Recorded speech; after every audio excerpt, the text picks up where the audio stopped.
Hello, fabulous Pisces. Welcome to your horoscope for the month of June 2016. Love focus. I am your astrologer, Nadiya Shah. Thank you for being here. A lot of the energy this month, particularly early in the month, is taking place on home ground. And this is thanks to a new moon that is happening in the early part of the month.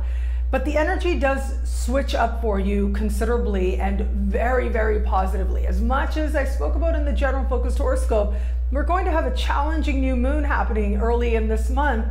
And it is going to be speaking right to what is happening on home base. And for those of you in an established bond in particular, there is going to be some renegotiating of spaces, of considering if you like the living arrangement that you may be in, of considering if living arrangements need to be changed as part of making this relationship work and as part of having everything fit together nicely. However, by the time we move into the second part of the month, the energy changes in a lovely, lovely way. The love energy in particular. We have Venus moving into a super harmonious position, moving into fellow water sign Cancer. And this is a part of the sky for you that has to do with flirting and the feelings of love and enjoying life.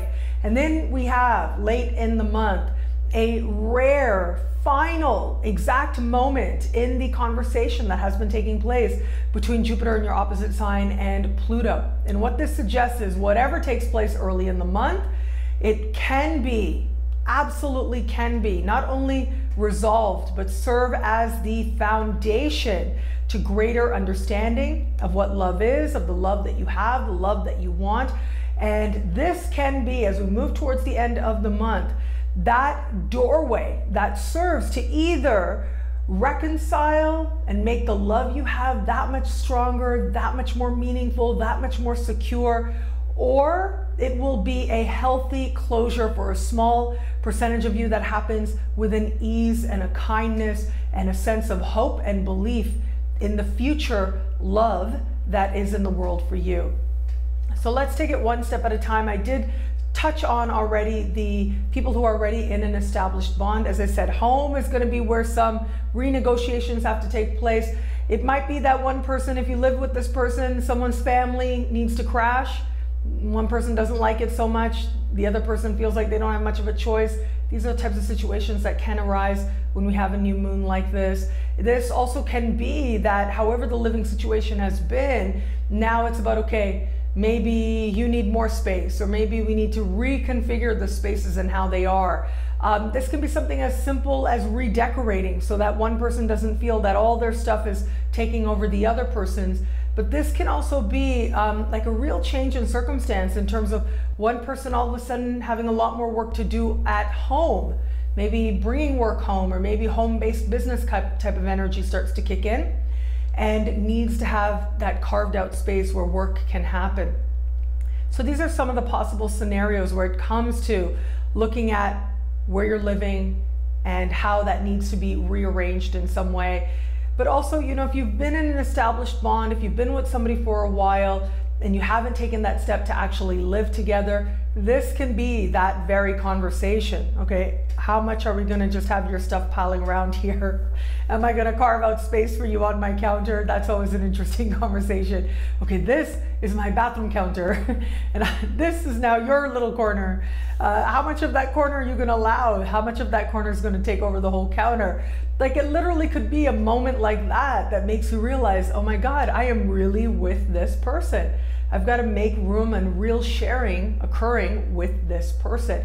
And that ultimately is a big part of this, is about understanding that feeling at home and what home means and what it means to feel at home is going to go through changes, just like anything in life. And that includes your living space as your relationship changes, as one person changes, and the dynamic changes, that necessarily is going to affect what's taking place in the living space as well.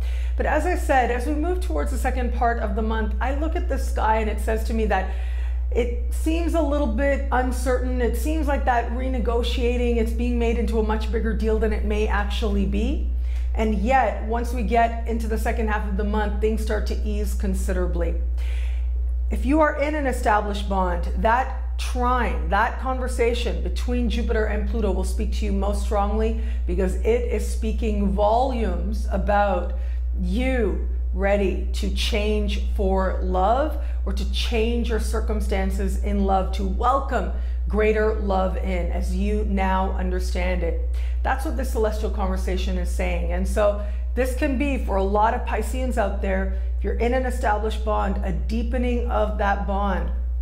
And in some cases, a deepening that strengthens it possibly for a lifetime, like making some sort of a public declaration, like an engagement or more taking place towards the later part of the month, if you're into that kind of thing. If you're not so much into that kind of thing, it can be other types of declarations, of course, that take place. It really is about the dynamic you have with that person that you love.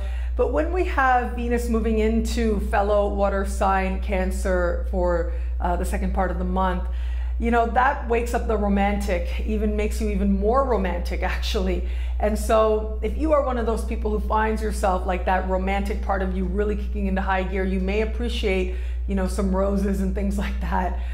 You may appreciate the gesture, the grander gestures. However, the joy of the moment, of course, is there as well. And especially if you are open to meeting someone new, the joy of the moment can be particularly strong when we have Venus moving through this part of the sky. And this is getting your flirt on kind of energy.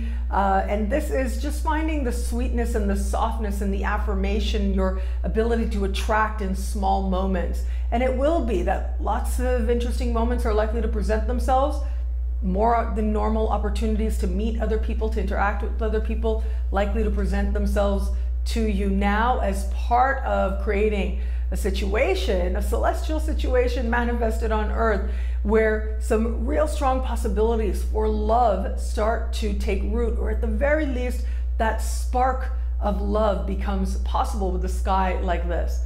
What I love about this month for you is that you are learning about the fluctuations in love. You're learning about your truth in the context of love, and what it is and what it means to have that safe space so that you can go out and enjoy the world that much more. And in the enjoyment of life, you can't help but enjoy love as well.